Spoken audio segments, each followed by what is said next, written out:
The cargo ship moved slowly through the empty space between stars. It was an old ship, covered with scratches and marks from many years of work. The name on its side said Lucky Penny, but the paint was so old that you could barely read it anymore. Inside the ship, a man named Daniel Cooper sat in the pilot's seat. He was 42 years old with gray hair starting to show at his temples. His face was rough from years of hard work, and his hands were covered with small scars from fixing engines and machines. He wore simple clothes, just a brown jacket and old pants that had been patched many times. Daniel had been flying cargo ships for almost 20 years. He moved supplies from one planet to another, from one space station to the next. It was not an exciting job, but it paid enough to keep him alive and keep his ship running. He had no family waiting for him anywhere. He had no home planet that he called his own. The Lucky Penny was his home, and the stars were his only companions. On this particular day, Daniel was carrying medical supplies to a mining colony on a distant planet. The colony was small, just a few hundred people trying to dig valuable minerals from the rocks of a world that had no name, only a number. The trip would take another week, and Daniel was already bored. He had read all his books twice. He had watched all his entertainment programs 3 times. Now he just sat and watched the stars move slowly past his window. That was when the signal came. At first, Daniel thought it was a mistake.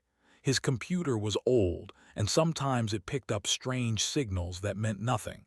But this signal was different. It pulsed in a pattern that was clearly not natural. Someone or something was sending a message. "Computer," Daniel said, "what is that signal?" The computer took a moment to answer. It was thinking, trying to understand what it was hearing. "The signal appears to be a distress beacon," the computer finally said. "However, the frequency and pattern do not match any known human or alien communication systems." Daniel leaned forward in his seat. A distress beacon meant someone was in trouble, someone needed help. "Where is it coming from?" "The signal originates from an asteroid field approximately 150 kilometers from our current position. The asteroid in question appears to be hollow." A hollow asteroid. That was strange. Asteroids were usually solid rocks floating through space. A hollow one could mean only one thing: someone had made it hollow on purpose. Daniel thought about what to do. He was supposed to deliver his cargo on time. If he stopped to investigate a strange signal, he would be late. Being late meant losing money. It meant angry customers. It might even mean losing his contract with the mining company. But someone might be dying out there. Daniel made his decision without really thinking about it. He turned his ship toward the asteroid field and increased his speed. "Computer, prepare the landing systems.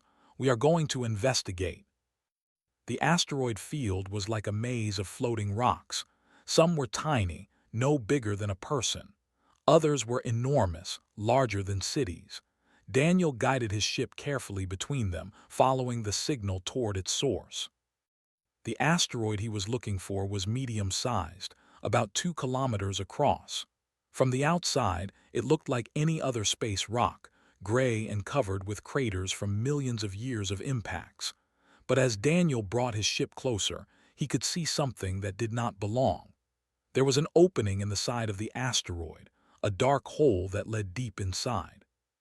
"I am detecting breathable atmosphere inside the asteroid," the computer reported. "Temperature is cold but survivable. Life signs detected. One biological entity. Vital signs are weak." Someone was alive in there, barely. Daniel landed his ship just outside the opening and put on his space suit. He grabbed a medical kit from the storage room and a flashlight from his toolbox. He also grabbed a small weapon, just in case. He did not know what he would find inside, and it was always better to be careful. The walk from his ship to the opening took only a few minutes. Daniel moved carefully, his boots making no sound in the vacuum of space.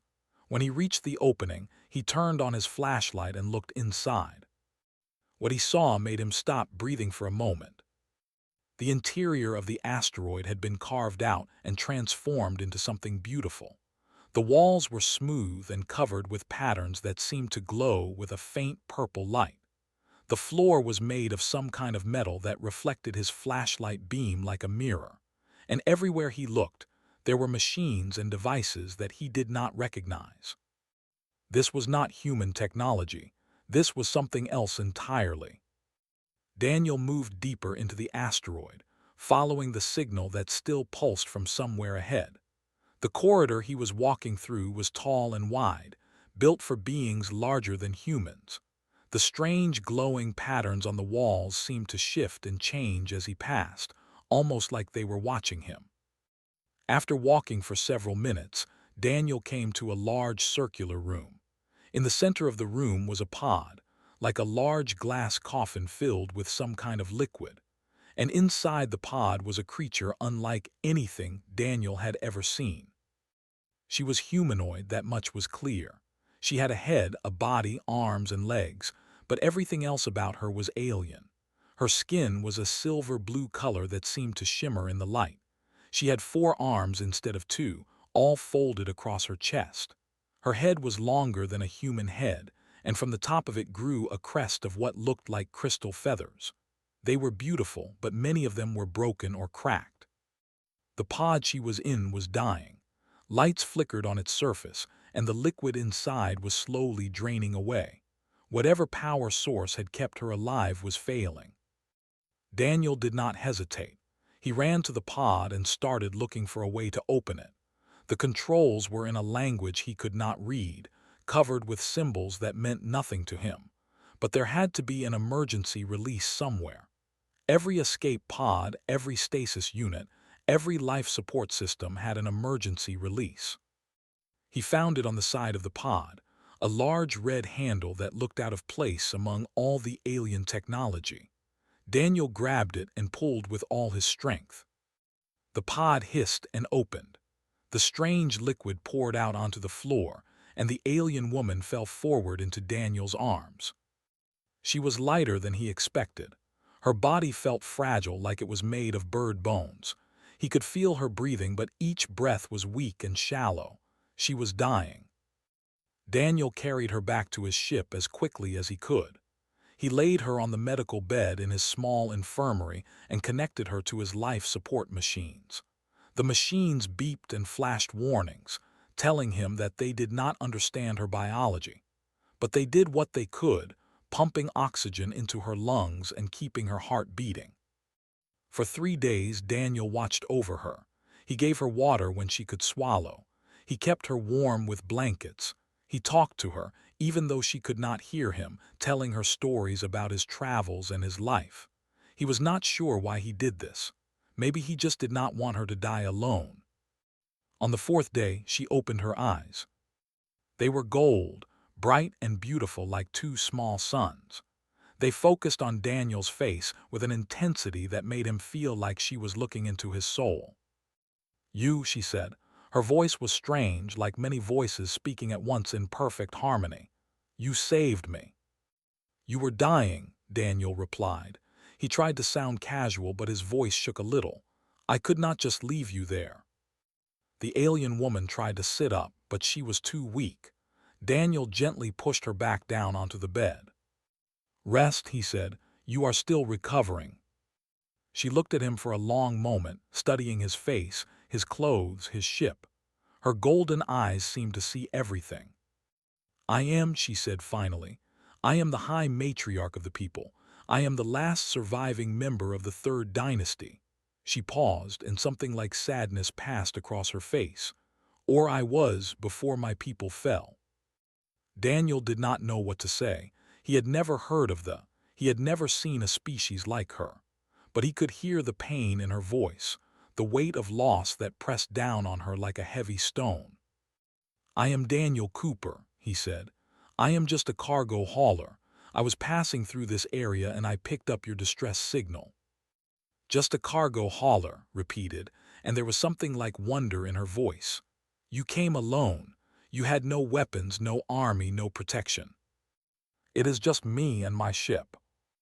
and you entered an unknown structure to answer a distress call from a species you had never seen. Daniel shrugged. Someone was in trouble, that is all I needed to know. Stared at him. The crystal feathers on her head began to shift colors, moving from dull gray to something brighter, more alive. Do you know, she said quietly, how rare that is? In 10,000 years of traveling between stars, my people met hundreds of other species. We traded with them. We fought them. We made peace with them. But in all that time, I can count on one hand the number of beings who would have done what you did. Daniel felt uncomfortable with her praise. He was not a hero. He was just a man who made a choice. Anyone would have done the same, he said. No, replied. They would not, and that is exactly what makes your kind so remarkable. Over the next few days grew stronger. Daniel's simple human medicine could not heal her completely, but it kept her stable. She was able to sit up, then stand, then walk around the small ship. She asked many questions about humans, about Earth, about the civilization Daniel came from. She seemed hungry for information, like someone who had been sleeping for a very long time and wanted to understand what had changed while they were gone. Daniel answered her questions as best he could. He told her about human history, about the wars and the discoveries, about how humans had spread out from their home planet to colonize dozens of worlds across the galaxy. He told her about the colonial authority, the government that tried to keep order in the frontier regions. He told her about pirates and raiders, about struggling colonies and wealthy core worlds. In return, told him about her people had been ancient when humans were still learning to make fire. They had built an empire that spanned 1,000 star systems, connected by technology that humans could barely understand. They had created art and music and science that pushed the boundaries of what was possible. They had been proud and powerful and certain of their place in the universe. And then they had fallen. Did not explain exactly what had happened. There was pain in her eyes when she spoke of it, and Daniel did not push her for details. He understood that some wounds were too deep to share with a stranger. What she did tell him was this. When the end came, she had placed herself and her 3 daughters in stasis pods, hoping that someday they would be found. They had hidden inside the hollowed asteroid, their life support systems designed to last for thousands of years. Something had gone wrong. The other pods, the ones containing her daughters, had been moved. She did not know where.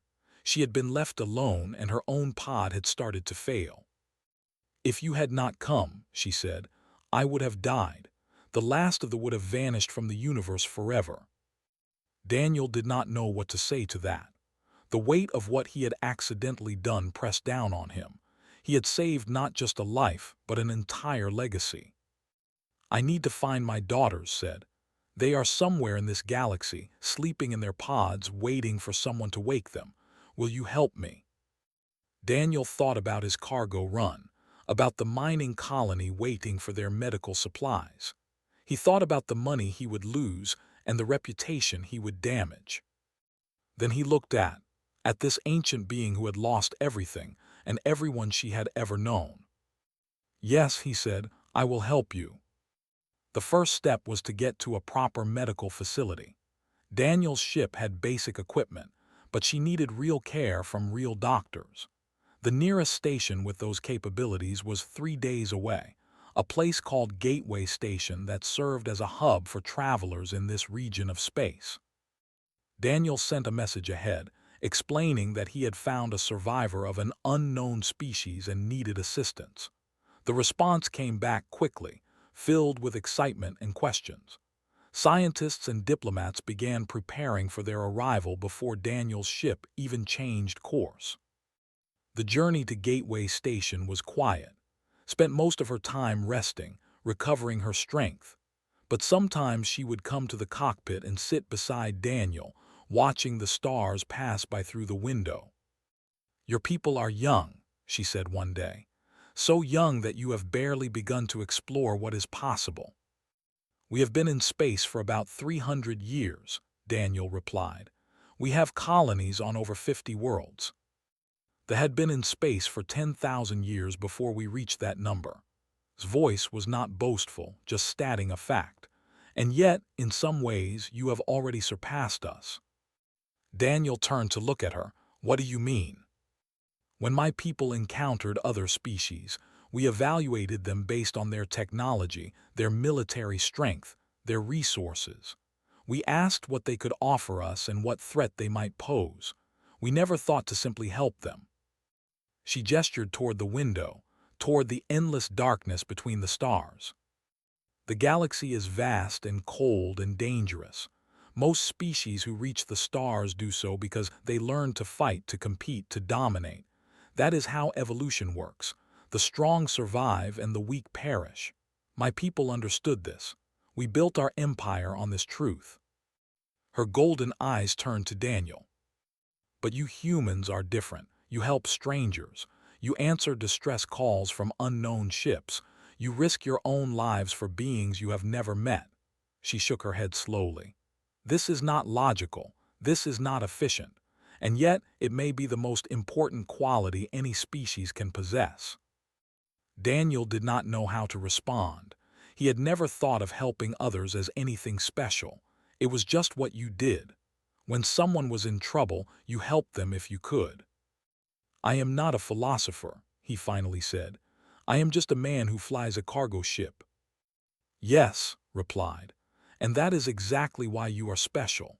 You do not help others because you expect reward or recognition.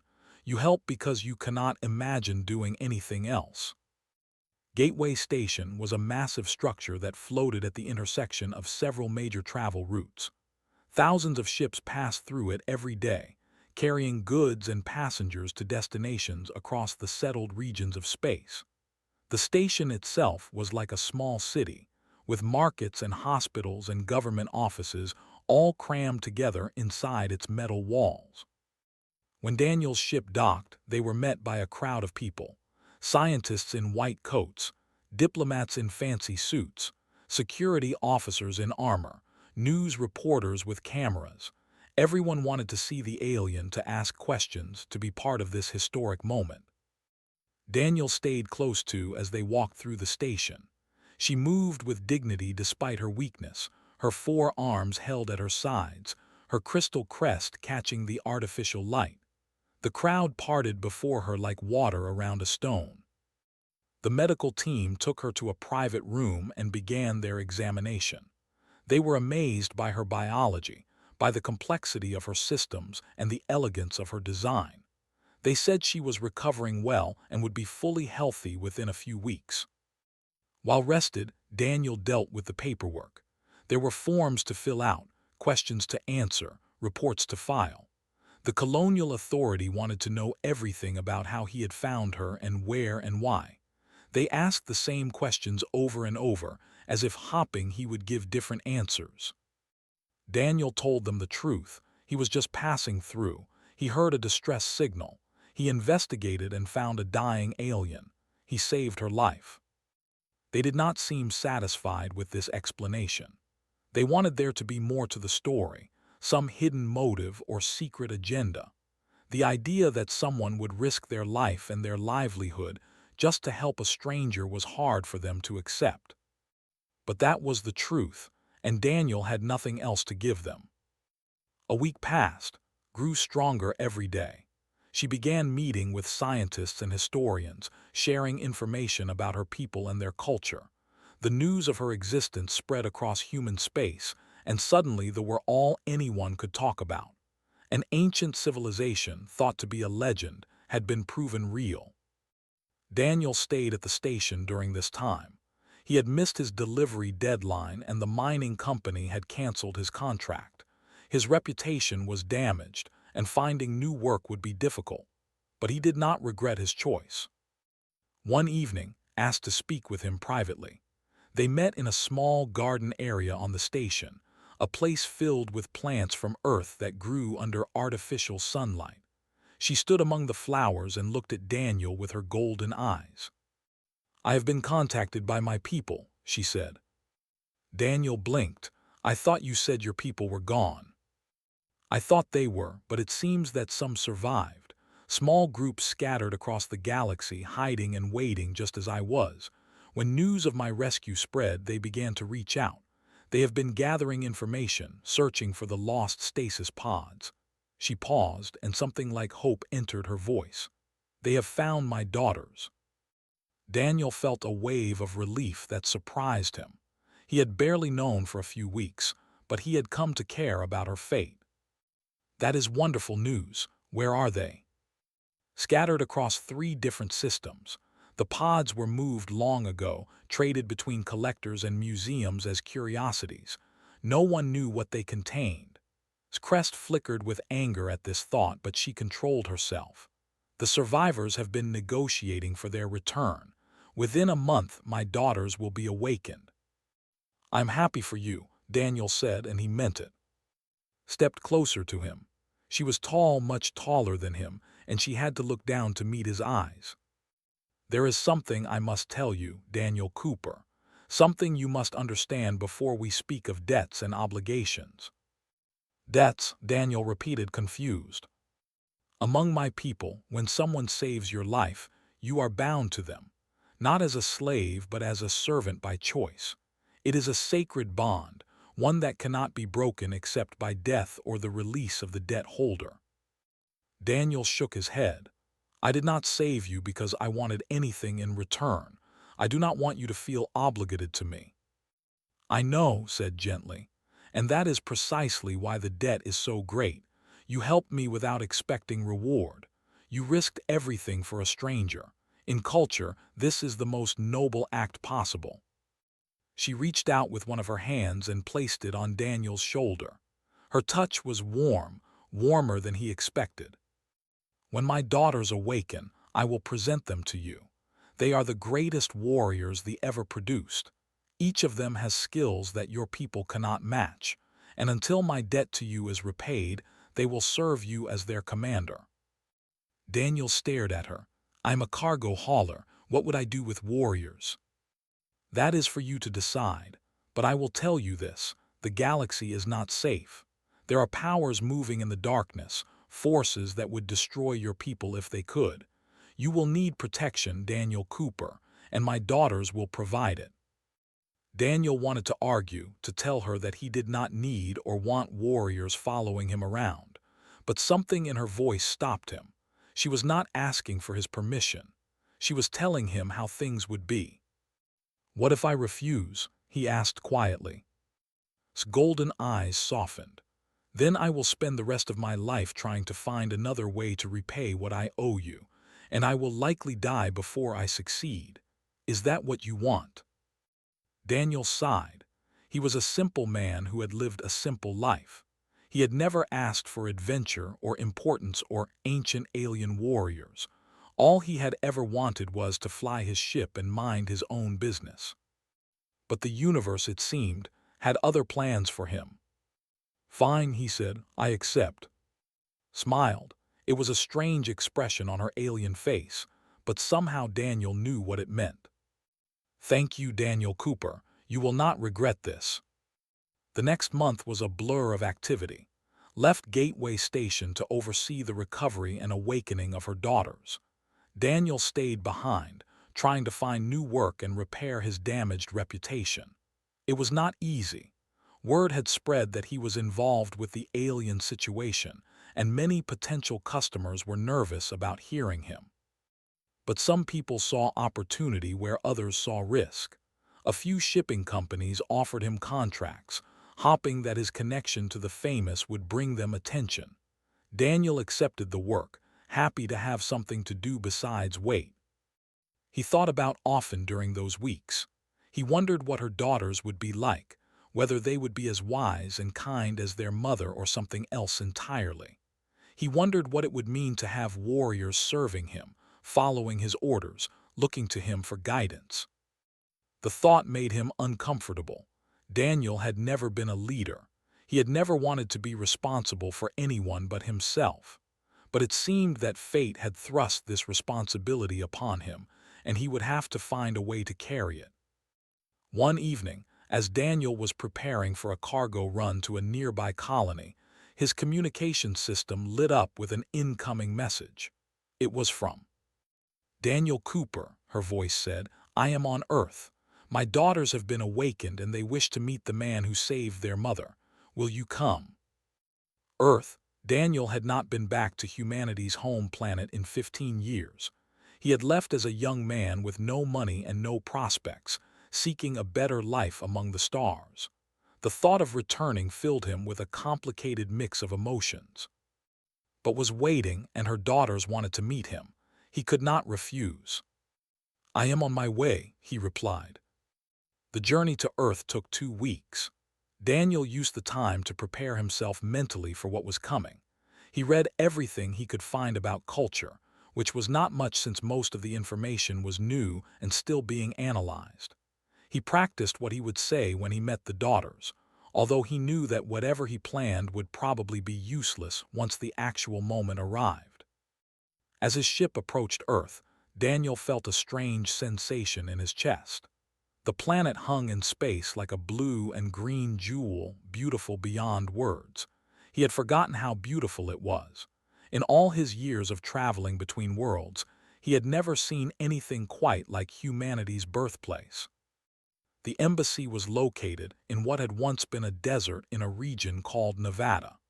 Daniel landed his ship at a nearby spaceport and took a ground vehicle to the embassy complex. It was unlike any human building he had ever seen. The structures seemed to grow from the earth rather than being built on top of it. Towers of crystal caught the sunlight and scattered it into rainbows. Gardens filled with alien plants bloomed in colors that had no names in human languages. Everything was elegant and alive, as if the buildings themselves were breathing. Guards in armor escorted Daniel through the complex. They did not speak, but their eyes watched him with a mixture of curiosity and respect. Word had obviously spread about who he was and what he had done. The guards led him to a large circular chamber at the heart of the embassy. The ceiling was transparent, showing the blue sky above. The walls were covered with images that seemed to move, showing scenes from history, and at the center of the room stood. She was transformed. The weak, dying creature Daniel had pulled from that stasis pod was gone. In her place stood a queen, tall and powerful, her crystal crest fully restored and glowing with inner light. She wore robes of silver and gold that flowed around her like water, and her 4 arms were adorned with bands of precious metal. Daniel Cooper, she said, and her voice filled the chamber. Welcome to my home. Daniel stepped forward and bowed awkwardly. He was not sure what the proper greeting was, so he just did what felt natural. Hi, Matriarch, he said. Thank you for inviting me. Smiled, you saved my life. You are always welcome wherever I am. She gestured toward the sides of the room, and 3 figures emerged from alcoves that Daniel had not noticed before. They were clearly daughters. They had the same basic form, tall, 4-armed crystal crests on their heads, but each one was different, unique, individual. The first was the tallest, standing at least 8 feet. Her crest was a deep red color, like blood or fire. She moved with the precision of a machine, every step calculated and controlled. Her golden eyes examined Daniel like he was a puzzle to be solved. This is, said, my first daughter. Before the fall, she commanded our greatest fleet. She has planned military campaigns that lasted centuries and never once lost a battle. Inclined her head slightly. The human who saved our mother, I have studied your actions. They were tactically unsound but strategically brilliant. You have my respect. The second daughter stepped forward. She was slightly shorter than but more muscular, built for combat rather than command. Her crest shifted through shades of green, like leaves in a forest. She moved with the fluid grace of a predator, and there was a dangerous energy in her eyes. This is, continued, my second daughter. She is the greatest warrior they have ever produced. In single combat, she has never been defeated. Her blades have killed more enemies than I can count. Grinned, showing teeth that were sharper than Daniel expected. You look weak, human, but looks can be deceiving. Mother says you have a warrior's heart. I look forward to seeing it for myself." The third daughter was different from her sisters. She was smaller, more compact, and her crest was a pale silver color that seemed to absorb light rather than reflect it. She moved without making a sound, and Daniel realized that he had not even seen her approach. She had simply appeared beside him, as silent as a shadow. "This is," said, "my third daughter. She was our assassin, our spy, our shadow. Those who opposed the never saw her coming. They only knew their end." Said nothing. She just watched Daniel with eyes that seemed to see through his skin and into his soul. Daniel looked at the three of them, these ancient warriors who had slept through thousands of years, only to wake up in a galaxy that had moved on without them. He felt small and insignificant standing before them. "I do not know what to say," he admitted. "I am just a cargo hauler. I do not command fleets or fight battles. I just move supplies from one place to another." Stepped forward and placed one of her hands on his shoulder. "That is precisely why you are worthy of their service. You do not seek power. You do not desire glory. You simply do what you believe is right, regardless of the cost to yourself." She turned to her daughters. This man entered an unknown structure alone, without weapons or protection, to answer a distress signal from a species he had never seen. He risked his life to save a stranger. He gave up his livelihood to help someone in need. "This is the quality of being that your father once described to me, long ago. He said that someday we would find creatures like this, beings who helped others not for reward, but because they could not imagine doing otherwise." His crest flickered with emotion. "Your father was right, and now we have found one." Bowed her head. "Mother, I understand. This human has earned our service through his actions." His grin widened. "I will serve him gladly. Perhaps he will lead me to worthy opponents." Still said nothing, but she inclined her head slightly, the closest thing to agreement Daniel had seen from her. Turned back to Daniel. "Daniel Cooper, I present to you my three daughters, the strategist, the warrior, the shadow. From this day forward they are yours to command. Their skills, their loyalty, their lives if necessary. This is the way of the—" Daniel looked at the three sisters, then back at. His mind was racing, trying to understand what all of this meant, what responsibilities he was taking on. "I do not know how to be a commander," he said honestly. "Then learn," replied, "we will teach you. And if you fail," added with a hint of amusement, "we will pick you up and help you try again." Remained silent, but there was something in her eyes that might have been approval. Daniel took a deep breath. This was not the life he had planned. This was not the future he had imagined. But here he was, standing in an alien embassy on Earth, surrounded by ancient warriors who had pledged themselves to his service. He thought about that moment in the asteroid when he had decided to investigate the distress signal. Such a small choice, such enormous consequences. "All right," he said finally, "I accept." His golden eyes glowed with satisfaction. "Then let us begin." The next several weeks were the strangest of Daniel's life. He remained at the embassy, learning about his new companions and the responsibilities he had inherited. Spent hours teaching him about strategy and leadership. She explained how they had organized their military, how they had made decisions, how they had balanced aggression with caution. She drew diagrams and maps, showing Daniel patterns of conflict that had played out across thousands of years. It was overwhelming, but Daniel did his best to absorb what he could. Was more practical in her teaching.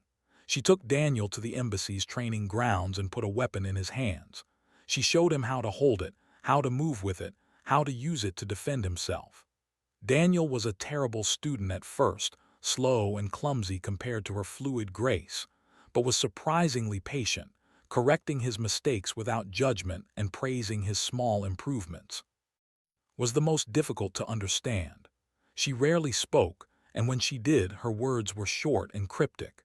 She seemed to appear and disappear at random, always watching, always listening. Daniel sometimes forgot she was there until she suddenly spoke from directly behind him, making him jump with surprise. But despite her silence, taught him valuable lessons. She showed him how to observe, how to notice small details that others missed. She taught him how to move quietly, how to blend into shadows, how to become invisible in a crowd. These skills did not come naturally to Daniel, but he worked hard to improve. Watched all of this with approval. She had duties of her own, meetings with human leaders and communications with survivors across the galaxy. But she made time to check on Daniel's progress and offer encouragement. "You are doing well," she told him one evening. "Better than I expected." "I feel like I am drowning," Daniel admitted. "There is too much to learn." "That feeling will pass. My daughters once felt the same way when they were young and first learning their crafts. They persevered, and so will you." Daniel was not so sure, but he appreciated her confidence in him. As the weeks passed, Daniel began to understand why had chosen him. It was not because he was strong or smart or skilled. It was because he was simple. He had no ambitions beyond helping others. He had no desire for power or glory. He just wanted to do the right thing. In a galaxy full of beings who sought to dominate and control, that simplicity was rare. And in its own way, it was powerful. The first test came sooner than Daniel expected. He was preparing to leave the embassy and return to his cargo runs when an urgent message arrived from the Colonial Authority. A passenger ship had been attacked by pirates in a system called Vega, and the survivors were trapped on a disabled vessel with life support failing. The nearest military ship was days away. They needed immediate assistance. Daniel did not hesitate. He rushed to his ship and began plotting a course to Vega. The three sisters were waiting for him when he arrived. "We heard the message," said. "We are coming with you." "This could be dangerous," Daniel warned. "We do not know how many pirates there are or what weapons they have." Smiled her predator smile. "Good, I have been getting bored." Said nothing, but she was already moving toward the ship. Daniel wanted to argue, to tell them that this was not their fight, but he knew it would be useless. They had sworn to serve him, and they would not let him face danger alone. "Fine," he said, "let us go." The Lucky Penny was not designed for combat. It was a cargo hauler, slow and unarmed. But the sisters had brought their own equipment, devices and weapons from that Daniel did not fully understand. They spent the journey to Vega preparing, checking their gear and discussing plans. When they arrived in the Vega system, Daniel saw the situation immediately. The disabled passenger ship drifted in space, its hull with weapon fire. Around it circled 3 pirate vessels, small but heavily armed. They were waiting, like wolves around a wounded deer. 800 people on that ship," Daniel said, reading the data on his console. "Life support is at 30% and falling." "We need to move fast," said. Her eyes were scanning the tactical display, analyzing the enemy positions. "The pirates have established a defensive perimeter. They will detect us as soon as we get close." "Then we do not get close." Daniel looked at his passengers. "Do you have anything that can take out those ships from a distance?" And exchanged a glance. "Give us 10 minutes," said. What happened next was something Daniel would never forget. The sisters launched from the Lucky Penny in a small shuttle that Daniel had not even known was attached to his ship. It was designed, sleek and fast, and it shot toward the pirate vessels like an arrow. The pirates noticed immediately. They opened fire, filling space with energy blasts, but the shuttle dodged and weaved through the barrage with impossible grace. Was piloting, Daniel realized, and she was reading the enemy's movements before they even made them. When the shuttle reached the first pirate ship, jumped. She literally jumped from the moving shuttle onto the hull of the enemy vessel. Daniel watched in disbelief as she tore through the airlock with her bare hands and disappeared inside. Seconds later, explosions began rippling across the ship's surface. The second pirate vessel tried to flee. It never got the chance, appeared on its bridge, though Daniel had not seen her leave the shuttle. One moment the bridge was full of pirates. The next moment it was empty. The third pirate ship surrendered. Its captain was wise enough to recognize defeat when he saw it. Total time elapsed, 8 minutes. Daniel brought the lucky penny alongside the disabled passenger ship and helped coordinate the rescue. The survivors were transferred to safety, the pirate crews were restrained, and a message was sent to the colonial authority explaining what had happened. When everything was secure, the three sisters returned to Daniel's ship, was covered in what Daniel assumed was pirate blood, looked exactly the same as she always did, was analyzing data on a handheld device, already thinking about their next move. 800 lives saved, reported. Enemy forces neutralized, 0 friendly casualties. Daniel stared at them. He had known they were warriors, but knowing something and seeing it were two different things. That was incredible, he said. Grinned, that was nothing. You should have seen us in our prime. Said nothing, but there was a hint of satisfaction in her eyes. Daniel leaned back in his pilot's seat and let out a long breath. He had made a choice, back in that asteroid field, to help a stranger in need. And that choice had led him here, to this moment, surrounded by ancient warriors who had just saved 800 lives. He did not know what the future would bring. He did not know what other challenges would come his way. But for the first time in a very long time, Daniel Cooper felt like he was exactly where he was supposed to be. So, said, cleaning her weapons with practiced ease, where to next? Daniel thought about it. He thought about all the places in the galaxy where people needed help, where the strong preyed upon the weak, where desperate signals went unanswered. Anywhere someone needs us, he said. The three sisters exchanged looks of approval. A good answer, said. A very good answer indeed. And so it began.